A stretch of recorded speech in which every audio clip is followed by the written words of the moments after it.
A 12-year-old boy named Leo sits alone in his dim bedroom during a stormy night. Suddenly, he hears a soft whisper calling his name. His lights flicker and a cold breeze fills the room. Show Leo freezing in fear as a faint glowing girl ghost appears at the foot of his bed. She looks sad, not dangerous. She whispers, "Leo, you can hear us." Leo realizes he can speak to ghosts for the first time. My name is Mira. I was 12 when I left this world many years ago.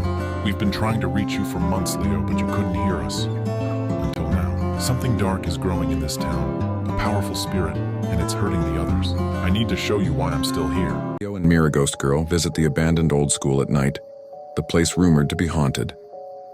The hallways are dusty and filled with broken chairs. Shadows move even when nothing is there. Mira explains that the dark spirit is hiding in the school basement. Show spooky doors slamming, faint footsteps, and ghostly shapes watching Leo. Mira whispering, "He knows you're here." Leo finally confronts the powerful, angry spirit in the basement. The spirit is huge, made of swirling shadows and glowing red eyes. It tries to scare Leo by showing terrifying illusions, Mira Ghost Girl tells Leo that the spirit is not evil, either just trapped in pain. Leo speaks calmly to the spirit and discovers it was once a teacher who died in the school fire decades ago. The spirit slowly transforms back into its human form, a sad, confused teacher who finally remembers his life. Leo helps him accept the past, and a bright, warm light surrounds him as he peacefully fades away. Mira smiles proudly, telling Leo that he has a rare gift and many ghosts still need his help. She thanks him and slowly disappears, leaving a glowing feather behind.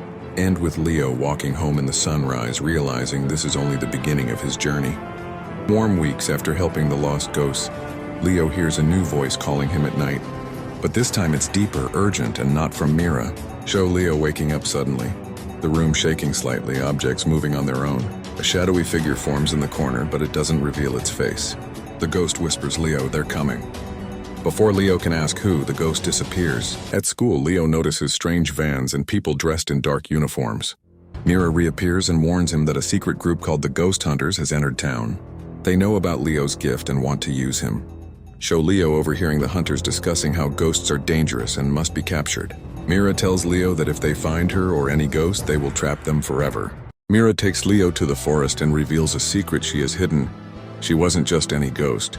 She was the daughter of one of the original ghost hunters. She died during a failed experiment, and her father believes she is still alive somewhere. Show Mira showing Leo the memory of the accident, glowing tears, and her fear of being captured again. Leo promises to protect her no matter what. The ghost hunters discover Leo's ability and chase him through the school, the streets, and finally into the abandoned tunnels beneath the town. Show fast movement, echoing footsteps, dramatic close-ups, and glowing ghost effects. At the end, Leo and Mira get cornered, but an unknown ghost appears behind them, powerful and glowing bright white, telling them to run. The new ghost reveals himself as Sol, a legendary guardian spirit who protects rare ghost speakers like Leo. Sol battles the ghost hunters while Leo and Mira escape. Show epic glowing attacks, energy waves, and cinematic slow motion. Sol warns Leo that a bigger threat is coming, something ancient and powerful that the ghost hunters accidentally awakened. Sol fades away after the battle, leaving Leo with a glowing symbol on his hand, marking him as the chosen listener. Leo wakes up with a glowing symbol on his hand, left by Sol, the guardian spirit. The mark pulses with light whenever a ghost is near. Show Leo testing it and discovering he can now see ghost traces, floating echoes, handprints, and glowing footprints. Mira Ghost Girl appears and explains that the mark means he has been chosen to face an ancient threat. The mark leads Leo and Mira into the forest to an old abandoned graveyard. One grave is cracked open, glowing with a faint golden mist. Mira Ghost Girl tells Leo that this grave belonged to a powerful spirit known as the Whispering One. The spirit vanished centuries ago. Show Leo touching the grave and getting visions, ancient towns, old rituals, and a shadow rising in the sky. The ancient spirit finally awakens, not evil, but extremely powerful and confused. The Whispering One appears as a tall, ghostly figure with shifting mist around them. They warn Leo that the ghost hunters have done something dangerous. They opened a portal to the realm of lost spirits. Show the Whispering One struggling to stay stable, flickering like a glitch. They beg Leo to close the portal before it consumes the living world. Leo, Mira Ghost Girl, and the Whispering One travel to an underground chamber beneath the town. There they find a swirling vortex, the portal to the realm of the lost. The ghost hunters are trying to control it, but the portal starts pulling everything in. Showpapers flying, walls cracking, ghostly hands reaching out from the vortex. Leo's glowing mark reacts violently, shining bright. The Whispering One tells him, "Only you can seal it." Leo steps toward the portal even as the vortex threatens to pull him inside. Mira holds him, trying to keep him steady. The Whispering One transfers their remaining power into Leo's glowing mark. Show Leo raising his hand, releasing a huge wave of light that pushes the portal closed. The chamber becomes calm. Mira thanks Leo, proud and emotional. The Whispering One fades peacefully, whispering, "The world is safe and for now." And with Leo standing in the ruins, stronger and more confident than ever. After sealing the portal, Leo starts hearing faint whispers from the other side, echoes that should not exist anymore. His glowing mark flickers like a broken light mirror ghost. Girl senses something is still wrong and leads him to the old underground chamber. When they arrive, the ground vibrates and ghostly symbols appear on the walls. Show Leo realizing the portal was closed but not destroyed. The ghost hunters return, but this time they are terrified. Their suits are damaged, their equipment sparking. Their leader admits they opened the portal because they were trying to capture a spirit too powerful for them. And now that spirit has escaped. Show the ghost hunters begging Leo for help, realizing he is the only one who can stop what's coming. A new entity begins haunting the town. A massive shadow with no face, no voice, and no form. It crawls along walls, stretches across ceilings, and leaves cold frost wherever it goes. Leo sees it for the first time when it appears behind him in his bedroom. Mira tries to protect him, but the shadow absorbs her energy. The nameless shadow grows stronger and begins draining the life of every ghost in town. Mira realizes she is next. She brings Leo to an ancient stone altar where ghosts can merge their strength. Mira sacrifices part of her essence to protect Leo, becoming weaker but giving his glowing mark new power. Show Mira crying glowing tears, Leo begging her to stop, and a dramatic burst of light as their energies connect. The nameless shadow towers over the town, consuming everything. Leo steps forward with his newly powered mark, glowing brighter than ever. Mira stands behind him, fading but proud. Leo unleashes a beam of pure light that clashes with the shadow, shaking the sky. Mira adds her remaining strength. The shadow cracks apart like glass and shatters into mist. The town becomes peaceful again. Mira collapses, glowing softly, telling Leo she is proud of him before fading. After the battle with the nameless shadow, Leo notices his glowing mark getting dimmer each day. Mira's disappearance left a hole in his heart, and he feels weaker without her. Strange symbols begin appearing on Leo's walls at night, glowing ancient markings he can't read. Ghostly voices whisper that a new threat is coming. Late at night, a new ghost appears in Leo's room. A teenage boy with cracked, glowing skin and broken memories. He doesn't remember his name, how he died, or what he wants. The ghost only says one thing: they're trying to rewrite the past. Mira's symbol appears briefly beside him as if reacting to his presence.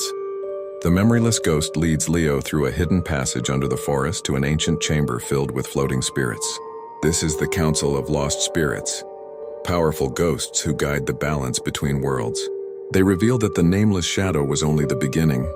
A force called the Rewriter is changing the history of ghosts and humans, erasing memories and rewriting destinies. The council asks Leo to act as their bridge to the living world. Leo wakes up to find his town completely changed. Buildings moved, people acting different, and some places gone entirely. Even his memories of Mira begin to fade. The Rewriter's power is reshaping reality. The memoryless ghost tells Leo that only his glowing mark can anchor him to the true timeline. Show scenes glitching, walls flickering, people repeating actions like broken loops. Leo climbs to the top of the torn sky crack where the Rewriter is revealed. A tall, ghostly figure made of shifting pages and symbols. Reality collapses around them. Leo uses the last of his mark's power to restore his memories of Mira and the original timeline. The memoryless ghost suddenly remembers his true identity. He was Mira's older brother, lost years before she died. They combine their energy with Leo's mark to freeze the Rewriter and seal the sky crack. End with Leo falling safely to the ground as the world resets correctly, his mark now glowing brighter than ever. The hallway behind Liam rearranged itself again. What should have been a short corridor now stretched endlessly, twisting into a spiral. The wallpaper moved like breathing skin, and faint whispers crawled out from behind it. He walked forward carefully. Every door he passed had a number, but backwards. Room 29, 28, 27. like the house was counting down. At room 25, the doorknob turned by itself. Something on the other side dragged sharp fingernails across the floor. Liam stepped away, but the door swung open anyway. Inside was a perfect copy of his childhood bedroom, except this one was filled with shadow versions of himself, frozen in place, staring at him with empty white eyes. One of them blinked and smiled. Liam backed into the hall as one shadow Liam stepped forward. Its neck cracked sideways with a wet pop. Then the shadow opened its mouth and wider than human and whispered, "He is coming." Before Liam could react, the shadow burst into smoke, snaking into the air like black fire and slipping under another door. The whole house began to hum. The lights flickered red. A child's voice echoed from everywhere at once. "Find me, before he does." Then the ceiling above Liam bulged downward, as if a massive creature was crawling through the floorboards. Doors slammed open one by one, releasing howling spirits, but they didn't attack Liam. They fled from him, rushing past like cold wind. At the far end of the hallway stood a figure, tall, thin, impossibly long arms dragging on the ground. A porcelain mask covered its face, cracked right down the middle. Its head tilted, the lights shattered, plunging the hall into blackness. All Liam saw was the creature's white mask floating in the dark. Closer, closer, a hand grabbed Liam's ankle.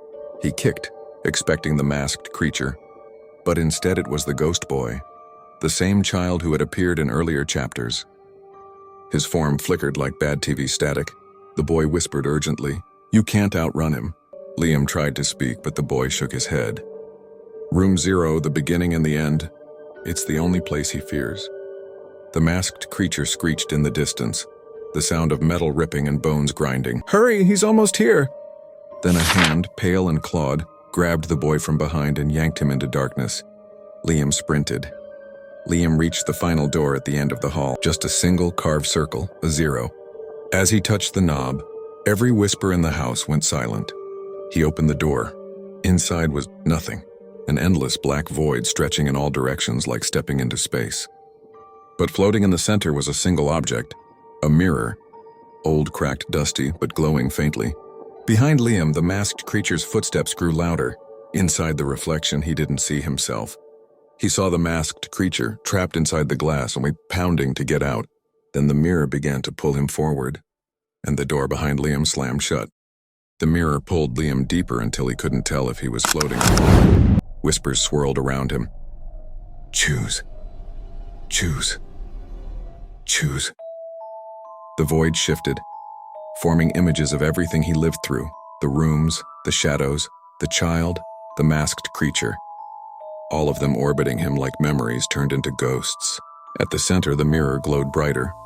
A voice spoke from nowhere. "Room 0 is not a place, it is a decision." Suddenly, the ghost boy reappeared before Liam, clearer, no longer flickering. "You weren't trapped in the house," the boy whispered. "You were trapped in yourself. The house, the creatures, the nightmares. They were all connected to Liam's own fear of facing the truth about what happened the night he lost his little brother. The masked creature wasn't a monster. It was the fear he refused to face, and the ghost boy was his brother's echo. The masked creature stepped out from behind the mirror, but this time it didn't chase Liam. It stood still, waiting. Liam reached forward and touched the mask. It cracked, then crumbled. Underneath wasn't a monster at all. It was Liam's own face, twisted with guilt, fear, and denial. His reflection stared back, whispering, "I am everything you refuse to accept." The void split into two paths, a mirror representing truth, a dark hallway representing escape back into denial. The ghost boy held Liam's hand. "If you choose the hallway," he said, "the creature returns. The loop begins again, the house resets. Forever." Liam looked at the mirror one last time. His reflection reached out its hand, not threatening, just waiting. Fear or truth, run or face it. This was the final choice. The void split into two paths, a mirror representing truth, a dark hallway representing escape back into denial. The ghost boy held Liam's hand. "If you choose the hallway," he said, "the creature returns. The loop begins again, the house resets. Forever." Liam looked at the mirror one last time. His reflection reached out its hand, not threatening, just waiting. Fear or truth, run or face it. This was the final choice. Liam stepped toward the mirror. His reflection smiled softly for the first time. As he touched the glass, the void collapsed into blinding white light. The house trembled, cracked, and dissolved. The masked creature faded. The shadows vanished. The whispers stopped. Liam opened his eyes and found himself standing outside the house, sunrise breaking over the horizon. He breathed for the first time without weight on his chest. A small breeze brushed his shoulder. A child's voice whispered gently, "Thank you for finally seeing me." And the house behind him collapsed into dust. The end.